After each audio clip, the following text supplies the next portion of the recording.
छात्रों नमस्कार। आज की कक्षा में पुनः आप सभी का स्वागत है।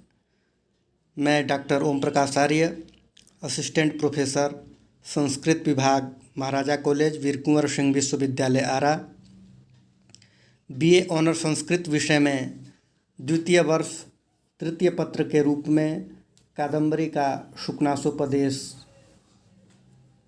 पाठ्यक्रम हेतु निर्धारित है। हम लोगों ने कल इसका पाठ आरंभ किया था और इसके प्रथम अनुच्छेद को पढ़ा था। आज हम लोग इस शुकनासोपदेश के द्वितीय अनुच्छेद का पाठ आरंभ करेंगे। आइए द्वितीय अनुच्छेद को पढ़ते हैं। द्वितीय अनुच्छेद इस प्रकार है। इसका पाठ हम इस तरह से करेंगे, आप लोग ध्यान से सुने। तात चंद्रापीड विदित वेदितव्यस्य अधीत सर्वशास्त्रस्य ते न अल्पम अपि उपदेष्टव्यम अस्ति। केवलंच निसर्गत एव अभानुभेद्यम अरत्नालोकोच्छेद्यम अप्रदीप प्रभापनेयम अतिगहनम तमो यौवन प्रभवम अपरिणामोपशमो दारुणो लक्ष्मीमदः कष्टम अनंजनवर्ति साध्यम अपरम ऐश्वर्यतिमिरान्धत्वम। इस प्रकार से इस अनुच्छेद को हम लोग पढ़ेंगे। अब इसका अर्थ हम लोग देखते हैं। इसका अर्थ इस प्रकार से होगा। तात चंद्रापीड, वत्स चंद्रापीड, विदित वेदितव्यस्य, जानने योग्य विषयों के ज्ञाता एवं अधीत सर्वशास्त्रस्य, समस्त शास्त्रों का अध्ययन किए हुए, ते तुम्हें अल्पमपि थोड़ा भी उपदेष्टव्यम नास्ति, उपदेश देना शेष नहीं है। केवलंच लेकिन किंतु यौवन प्रभवम तमः, युवावस्था से उत्पन्न होने वाला अंधकार, निसर्गतः एव स्वभाव से ही अति गहनम अत्यंत गहन होता है। जो अभानुभेद्यम, जिस अंधकार को, युवावस्था से उत्पन्न अंधकार को न सूर्य से भेदा जा सकता है और रत्नालोकोच्छेद्यम, न ही रत्नों के आलोक से उच्छेद्य करने योग्य है, और अप्रदीप प्रभापनेयम, नहीं दीपक के प्रकाश से उस यौवन से उत्पन्न अंधकार को दूर किया जा सकता है। दारुणः लक्ष्मी मदः, लक्ष्मी का भीषण मद, अपरिणामोपशमः, वृद्धावस्था में भी शांत नहीं होता। ऐश्वर्य तिमिरान्धत्वम, ऐश्वर्य रूप तिमिर रोग द्वारा उत्पन्न अंधापन, कष्टम अनंजनवर्ति साध्यम, अंजन की बत्ती से भी ठीक न होने वाला कष्टकर है। इस प्रकार से हमने इस अनुच्छेद का अर्थ किया। अब इसका भावार्थ इस प्रकार होगा।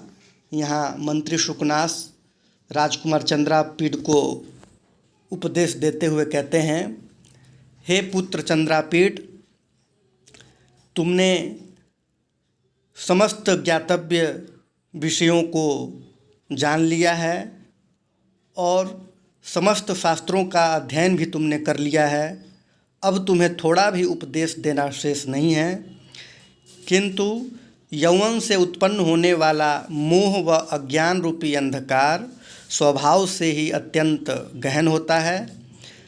जिस अंधकार को न सूर्य से भेदा जा सकता है, न रत्नों के आलोक से उच्छेद किया जा सकता है, और न ही शक्तिशाली दीपक के प्रकाश से उस यौवन से उत्पन्न अंधकार को दूर किया जा सकता है। धन संपत्ति का मद अहंकार जीवन पर्यंत शांत नहीं होता। ऐश्वर्य रूप तिमिर रोग अर्थात मोतियाबिंद द्वारा उत्पन्न अंधापन, अंजन की बत्ती से भी ठीक न होने वाला अतएव अत्यंत कष्टकर है। अब आगे चंद्रापीड़ को उपदेश देते हुए मंत्री शुकनास कहते हैं कि हे चंद्रापीड़, तुम्हें उपदेश देने की अब तनिक भी आवश्यकता नहीं है, और इस बात के हेतु के लिए यहाँ विशेषण के रूप में पद आया है अधीत सर्व शास्त्रस्य। क्यों आवश्यकता नहीं है? क्योंकि तुमने समस्त शास्त्रों का अध्ययन कर लिया है। सभी शास्त्रों के अंतर्गत नीति शास्त्र का भी अच्छी तरह से अध्ययन चंद्रापीड़ ने किया है, इसलिए राज तिलक के अवसर पर उसे पृथक से अलग से नीति शास्त्र की शिक्षा भी देने की आवश्यकता नहीं है।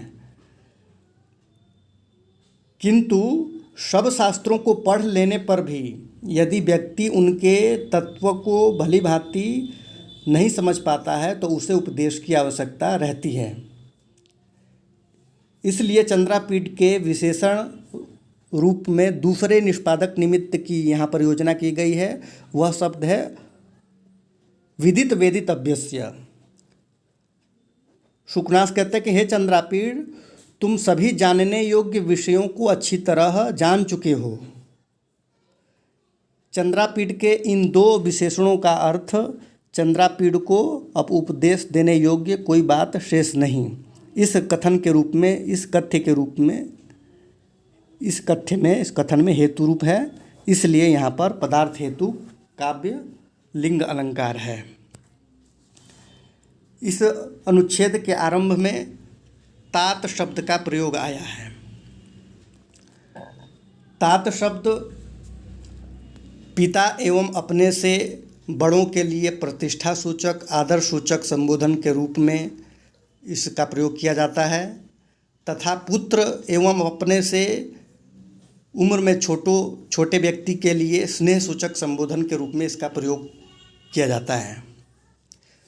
पूज्ये पितरि पुत्रे च तात शब्दः स्मृतो बुधई, ऐसा विश्वकोश में वर्णन मिलता है।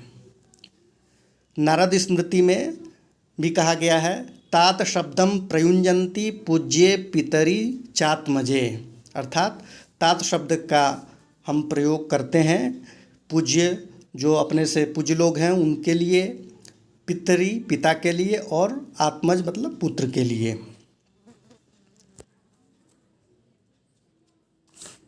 आगे मंत्री शुकनास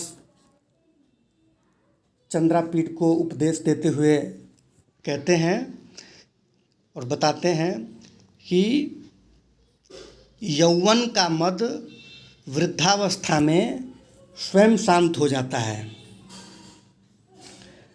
किंतु अन्य जो मद हैं, यौवन का मद वृद्धावस्था में शांत हो जाता है। इसी तरह से सूरापान से उत्पन्न जो मद है, अहंकार है, वह भी समय आने पर शांत हो जाता है। इसी प्रकार अन्य जितने भी मद हैं वह सारे मद कालक्रम से स्वयं शांत हो जाते हैं, किंतु धन संपत्ति का मद जीवन पर्यंत शांत नहीं होता। यहाँ प्रस्तुत वाक्य अपरिणामोपशमः विशेषण लक्ष्मी मद के दारुण होने में निमित्त है, अतः यहाँ पर पदार्थ हेतु काव्यलिंग अलंकार है। आयुर्वेद में अनेक प्रकार के नेत्र रोगों में तिमिर रोग को अत्यंत भयंकर माना गया है। यह तिमिर नामक भयंकर नेत्र रोग भी अंजन शलाका से दूर किया जा सकता है, किंतु ऐश्वर्य से उत्पन्न होने वाला अविवेक रूपी अंधापन तो किसी भी सदुपदेश आदि उपचार से दूर नहीं किया जा सकता। यहाँ प्रस्तुत वाक्य में ऐश्वर्य में तिमिरत्व का आरोप किया गया है तथा ऐश्वर्य जन्य तिमिरांधता, सद असद विवेक का न होना में सामान्य तिमिरांधता से वैशिष्ट्य प्रदर्शित किया गया है, अतः यहाँ पर अधिकारूढ़ वैशिष्ट्य रूपक अलंकार हैं। तो ये हमने थोड़ी सी गद्यांश में आए हुए पदों के अलंकार के बारे में आपको बताया। अब हम इस गद्यांश में कुछ जो विशेष पद हैं उनके प्रकृति प्रत्ययों के बारे में जानकारी प्राप्त करते हैं। प्रथम पद है विदित वेदित अभ्यस्य। विदितं वेदितव्यं यस्य सः, विदित वेदितव्यः तस्य, विदित वेदितव्यस्य। षष्ठी तत्पुरुष समास हुआ। विदितम में विद धातु से कत प्रत्यय करेंगे। सामान्य नपुंसकम, सामान्य में यहाँ नपुंसक लिंग है। वेदितव्य विद धातु से तव्यत प्रत्यय करके वेदितव्य पद बनता है। कतस्य च वर्तमाने पाणिनीय सूत्र से यहाँ पर षष्ठी विभक्ति होती है। अगला पद है अधीत सर्वशास्त्रस्य। इसका समास विग्रह इस प्रकार होगा, अधीतानि सर्वाणि शास्त्राणि येन सह तस्य अधीत सर्वशास्त्रस्य। बहुब्रीहि समास। उपदेष्टव्यम उप उपसर्ग पूर्वक दिश धातु से तव्यत प्रत्यय करने से उपदेष्टव्य पद निष्पन्न होता है। अभानुभेद्यम, इसका समास विग्रह होगा, भानुना भेद्यम भानुभेद्यम तृतीय तत्पुरुष समास। न भानुभेद्यम अभानुभेद्यम नए तत्पुरुष समास। भिद धातु से ण्यत प्रत्यय करने पर भेद्यम शब्द निष्पन्न होता है। भेद्तुम शक्यम भेद्यम। और रत्नालोकोच्छेद्यम, रत्नानाम आलोकः रत्नालोकः षष्ठी तत्पुरुष समास। रत्नालोकेन उच्छेद्यम रत्नालोकोच्छेद्यम तृतीय तत्पुरुष समास। न रत्नालोकोच्छेद्यम अरत्नालोकोच्छेद्यम नए तत्पुरुष समास। उत उपसर्ग पूर्वक छिद धातु से ण्यत प्रत्यय करने से उच्छेद्य पद निष्पन्न होता है। अगला पद है अप्रदीप प्रभापनेयम। प्रदीप प्रभया अपनेयम प्रदीप प्रभापनेयम तृतीय तत्पुरुष समास। न प्रदीप प्रभापनेयम अप्रदीप प्रभापनेयम नए तत्पुरुष समास। अगला पद यौवन प्रभवम। यौवनम प्रभवः यस्य तत् यौवन प्रभवम बहुब्रीहि समास। अगला पद है अपरिणामोपशमः। परिणामे उपशमः यस्य सह परिणामोपशमः। न परिणामोपशमः अपरिणामोपशमः। यहाँ पर पहले बहुब्रीहि समास हुआ, उसके बाद नए तत्पुरुष समास। परिणाम शब्द परि उपसर्ग पूर्वक नम धातु से घय प्रत्यय करने पर परिणाम शब्द बनता है, जिसका अर्थ है वृद्धावस्था। उपशमः उप उपसर्ग पूर्वक शम धातु से घय प्रत्यय करने पर उपशमः पद निष्पन्न होता है, अर्थ है शांति, निवृत्ति, उपचार। अगला पद है दारुणः। दारुणः पद द्रि धातु से णिच प्रत्यय पहले होता है, फिर उनन प्रत्यय उणादि का करने से दारुण पद बनता है। दारुणम भीषणम भीष्मम घोरम भीमम भयानकम भयंकरम प्रतिभयम, ऐसा अमर कोश में वर्णन है। लक्ष्मी मदः। लक्ष्म्याः मदः लक्ष्मी मदः षष्ठी तत्पुरुष समास। मद धातु से अप्रत्यय करेंगे तो मद पद बनेगा। अनंजन वर्ति साध्यम। अंजनस्य वर्तिः अंजनवर्तिः षष्ठी तत्पुरुष। तया साध्यम अंजनवर्ति साध्यम तृतीया तत्पुरुष समास। सिद्ध धातु से णिच प्रत्यय और यत प्रत्यय करने से साध्य पद की निष्पत्ति होती है। ऐश्वर्य तिमिरांधत्वम। ऐश्वर्यम एव तिमिरम ऐश्वर्य तिमिरम कर्मधारय समास। ऐश्वर्य तिमिरेण अंधत्वम ऐश्वर्य तिमिरांधत्वम तृतीया तत्पुरुष समास। ईश्वरस्य भावः ऐश्वर्यः। ईश्वर शब्द से स्नेह प्रत्यय करेंगे तो ऐश्वर्य पद बनेगा, जिसका अर्थ होगा प्रभुत्व, आधिपत्य या संपत्ति।